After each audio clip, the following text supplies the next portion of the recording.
Vlogmas Day 10. Lay in the snow, foot of the tree. Come back till Christmas with me. Hey guys, it's Vlogmas Day 10. Went to work today and now I'm home. And I'm going to show you our advent calendars and we're going to read a story like always. Here we go.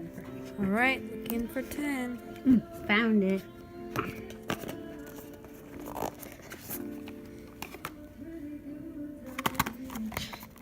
What does that always happen? Wrap gifts like an echo warrior with old magazines, newspapers, and colorful fabric.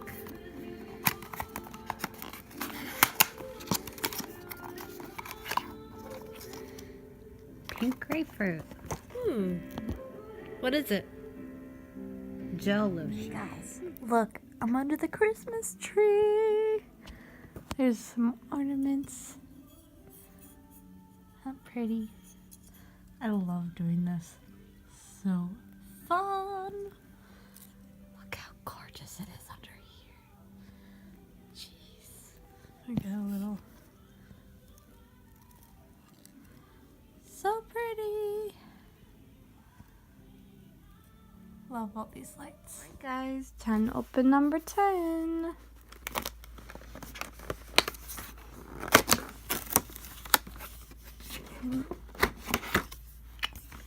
Look what we got. Another NYX lip lingerie in the color corset. Cool. I like these. They're cool. Alright, time for our story. Alright guys, so our story for tonight is the Magic Toy Shop. Snow covered the ground and more snowflakes were falling softly. It was growing dark. Only a street lamp lit the front of the toy shop. Inside, the old toy maker Cornelius was busy working. Only 2 more days left till Christmas, Cornelius muttered to himself. I still have all these toys to finish before the big day. I'm not as young as I used to be, and I can't work as fast. I just hope I'll be able to finish them. Cornelius knew that the boys and girls in his town were looking forward to receiving their Christmas toys, and he had made a special one for each child he knew. Just then, Cornelius's wife, Katerina, entered the shop. It is past time for you to come home for your supper, she said kindly. You must quit for tonight. I can't stop now. I must keep working, said Cornelius. I have to finish this toy train before I can stop for supper. Little Charles will be disappointed if he doesn't have his train before Christmas. Cornelius pointed to a doll and a pair of skates he had just finished. At least those are ready for Caroline and little Tommy, he said, but I still have to make a wooden toy soldier for Edward. Christmas seems to get busier every year. At that moment, the bell in the shop door tinkled. A poor woman came in with her 3 children. The children's eyes opened wide as they gazed at the wonderful toys. Look at that toy train, said the oldest boy, Peter. How I wish I could have it for my very own. Lisa, his sister, smiled shyly at the beautiful princess doll, and little Karen touched the cuddly pink bunny. But the mother sighed. She only had a few pennies to spend. Certainly not enough for these wonderful toys. Sadly, she and the children left the shop. After the children and the mother left, Katerina was unhappy. Then she had an idea. Why don't we give the children the toys they want, she said, as a special Christmas gift, even if they can't pay for them. Old Cornelius shook his head sadly. I wish we could, but those toys are already promised to other children, and I have no time left to make any more.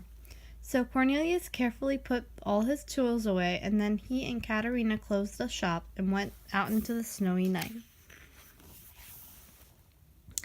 After Cornelius and Katerina left, the toys in the toy shop suddenly seemed to awaken and come to life. They had begun talking among themselves. They had heard and seen the poor children wishing for Christmas toys. Then Harold, one of the most handsome of the toy soldiers, had an idea. We can help. We can make the special gifts for the children for Christmas.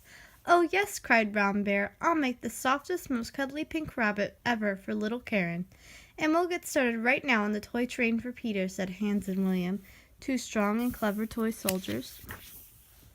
But Louisa, the beautiful doll, said, "What foolish ideas you have! I've never done any work before, and I sure won't begin now. You silly toys go right ahead, if you think you can, but don't count on me." She walked over to the corner of the toy shelf and watched as the other toys began to work. Hans and William, the two toy soldiers, were already busy putting together the engine of a toy train. Harold came over to help them. Brown Bear was sewing up the sides of a pink furry bunny he called Veronica, a gray elephant with lavender ears, to bring over plenty of soft stuffing. Then Louisa looked up to see two taffy-colored kittens trying to paint a face on a princess doll. They were dripping paint everywhere. Goodness, thought Louisa, can't they do any better than that? They're making a terrible mess of it. Maybe I'd better help them for just a little while. Louisa shooed the kittens away and set to work herself. After a while, one of the kittens said, "Ooh, how beautiful you've made her, almost as beautiful as you are." Louisa just smiled her beautiful head and patted the kittens on the head. When Cornelius and Katerina opened their shop the next day, they saw 3 toys they had never seen before. There was a train, a tag that said "To Peter," and a princess doll with a tag reading "To Lisa," and finally a pink stuffed bunny whose tag said "To little Karen." Where did these come from? Cornelius wondered aloud. I can't understand it. Something magical must have happened here. That evening, when the mother and her 3 children passed the shop again, Cornelius called them to come inside. Then he and Katerina gave them their wonderful Christmas gifts.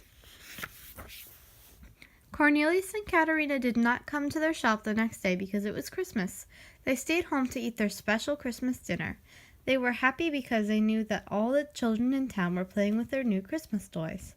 But the very next day, when Cornelius came to his toy shop, he took down the sign over the door. "What are you doing?" asked Katerina. "I must change the name of my shop," he said.